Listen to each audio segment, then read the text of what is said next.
This is Deaf President Now. This is a picture of Gallaudet University, where most of this story is going to take place. Here's a little bit about the backstory and just the highlights of overall what happened.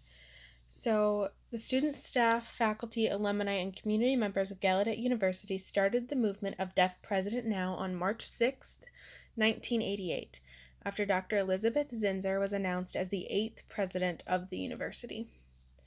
The Deaf President Now protest ended when the board met 3 out of 4 demands on March 13th, 1988.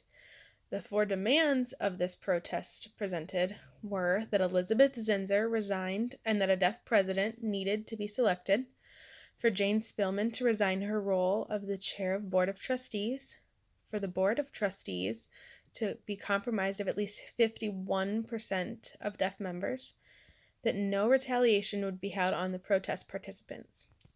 At the end of the protest, the resignation of Zinser and Spillman was announced, along with the plan to have 51% of the board comprised of deaf people, and that I. King Jordan was selected as the new president.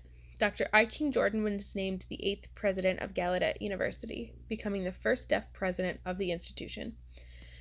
Now, this whole protest was about they had an election for the president of the university, and 2 of the 3, I believe it was, the majority of the contestants were deaf.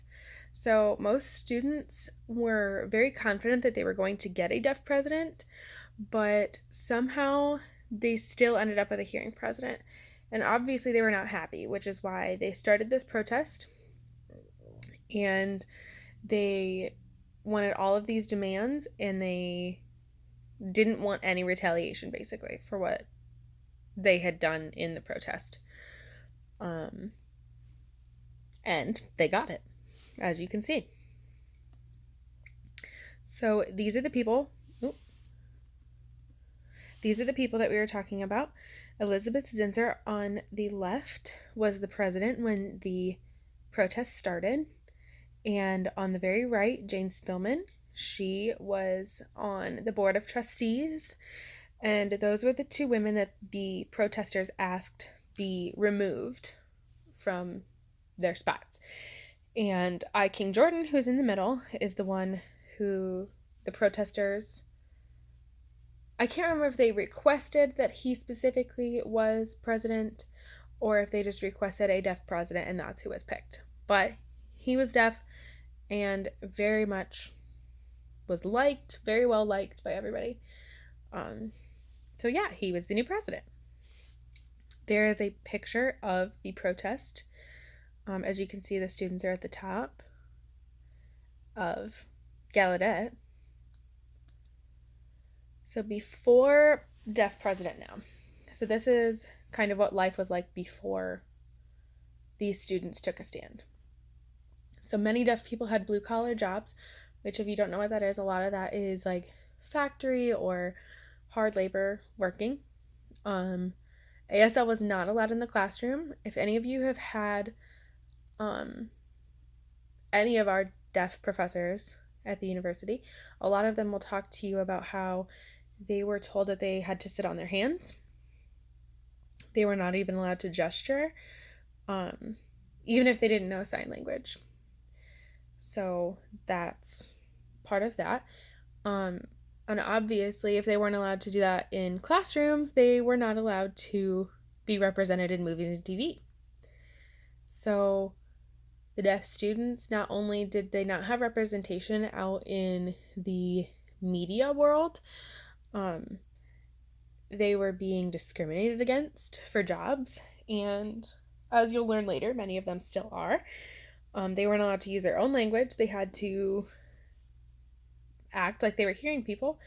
And then, to top it all off, they were going to a deaf school, and they felt and were very much validated in their feelings that the hearing community was taking over their school as well.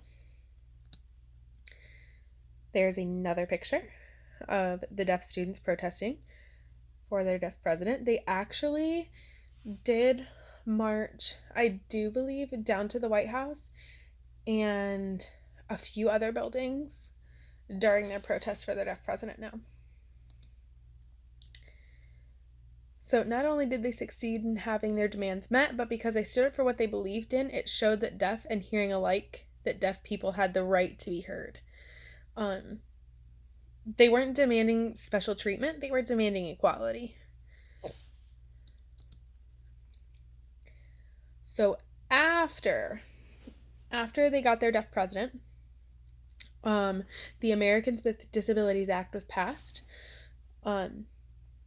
which I'm sure many of you know what that is, but it is an act basically stating that nobody can be discriminated against for what is considered a disability.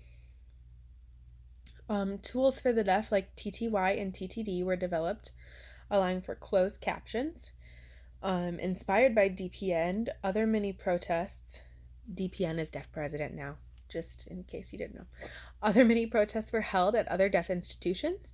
The need for more deaf teachers and education administrators grew. So issues that are still occurring today, even after that protest. So there is still a very low employment rate for deaf people, which obviously, if you're not employed, that is also causing high poverty rates. They're unable to afford or receive insurance because, one, if you don't have a job, you can't pay for it. And a lot of people receive their insurance via their jobs. So no job, no money, no insurance. And with being deaf comes a lot of other health-related issues. And even if they weren't deaf, by avoiding going to the doctor, you can miss a lot of things, and you wait until it's really, really bad before you go to the doctor. So that can increase a lot of health issues for them. Also, a lot of social isolation happens in the deaf community. So 9 out of 10 deaf kids are born to hearing parents. Which doesn't sound like, a major deal, but 1/3 of those children have parents who actually sign to them, which means the other 2/3 of children don't have parents who sign to them. So children have to learn how to read lips, or they have to find some other way to communicate with hearing adults. And that's if the parents are willing. There's a lot of times that parents will neglect their kids. Basically, they just don't want to deal with them, so they just kind of let them do what they want, or they kind of go sit in their room. It's a very lonely world. I mean, if you can talk to your parents, who would you talk to?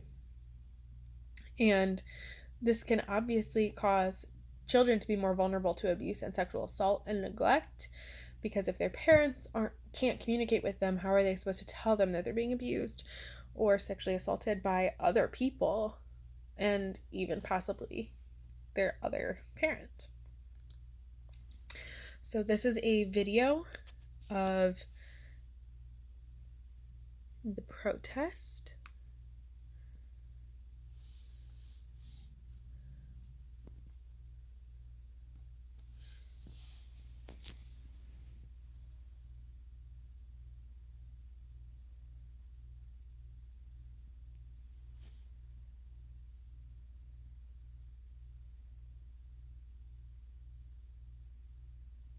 Don't freak out, there is no sound.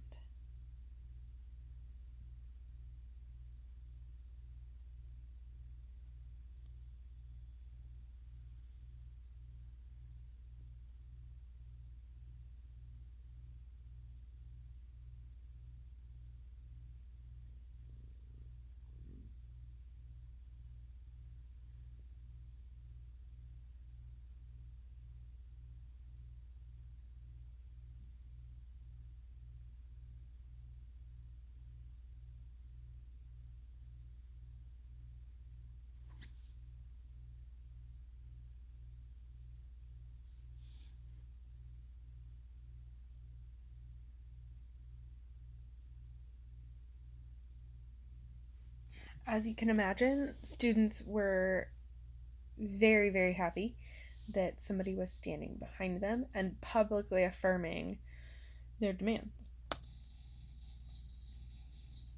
This is another picture.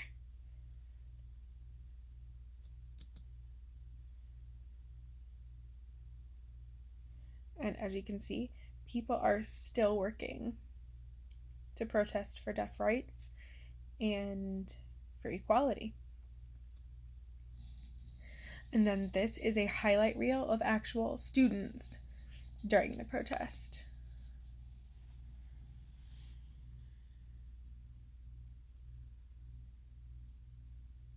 They're burning the paper, and that is hard to see, but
and that is the end of our slideshow.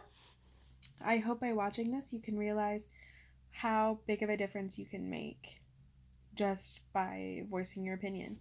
And that I'm sure there are other people who share the same opinion. So I hope you enjoyed this and check out our handout.